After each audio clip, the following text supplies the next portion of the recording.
Alors, selon Mercedes, Red Bull est maintenant passé devant l'écurie allemande, un pas en avant clair. Terrible, terrible. Eh oui, je pense que vu le Grand Prix de France qui était promis à Mercedes sur le papier, avant la course, avant les essais libres même, et bien là, clairement, Mercedes a perdu son avantage cette saison en raison en partie des modifications de la réglementation aérodynamique qui ont gêné les champions en titre, mais aussi parce que son challenger a apporté de bonnes améliorations. Red Bull, qui a maintenant remporté 4 courses contre 3 pour Mercedes cette année, a également un nouveau moteur Honda très puissant depuis le début de saison. Et celui-ci a encore progressé en France, avec la version 2. Et il pète pas, hein, il est fiable en plus ce moteur. C'est ça qui est le plus important, je trouve. Lorsqu'on lui a demandé si Red Bull avait fait un pas en avant au point de dépasser les Mercedes, le directeur d'ingénierie en piste de Mercedes, Andrew Chauvelin, le concède. Oui, il semble l'avoir fait. Ils sont très rapides en ligne droite, mais je pense que la façon dont nous voyons les choses, et que notre équipe, à son meilleur, peut battre Red Bull. En fin de compte, nous avons vu les opportunités que nous avons manquées en France. Nous savons que ça va être difficile, ce sont les favoris, ils ont clairement un bon package, mais si nous donnons le meilleur de nous-mêmes, nous pouvons les battre et remporter le championnat. Chauvelin a une première explication au fait que Mercedes ait loupé sa stratégie en France en sous-estimant la puissance de l'undercut.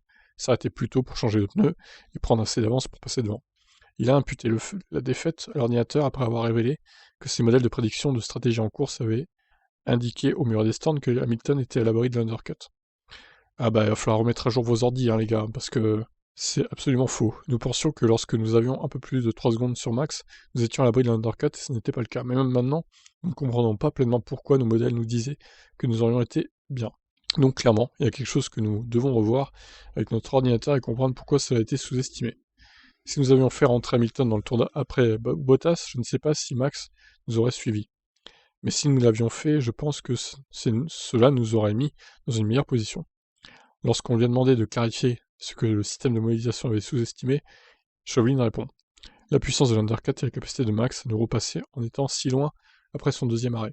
Il va falloir étudier le comportement des pneus après le Paul Ricard. Peut-être que c'était spécifique à cette piste, mais rien ne le laissait présager. Chez nous en tout cas, après les séances de vendredi et samedi. Et oui, mais encore une fois, la pluie s'est abattue dimanche matin sur la piste, donc ça a lavé tout ça et ça a remis un peu tout à zéro niveau pneus, quoi.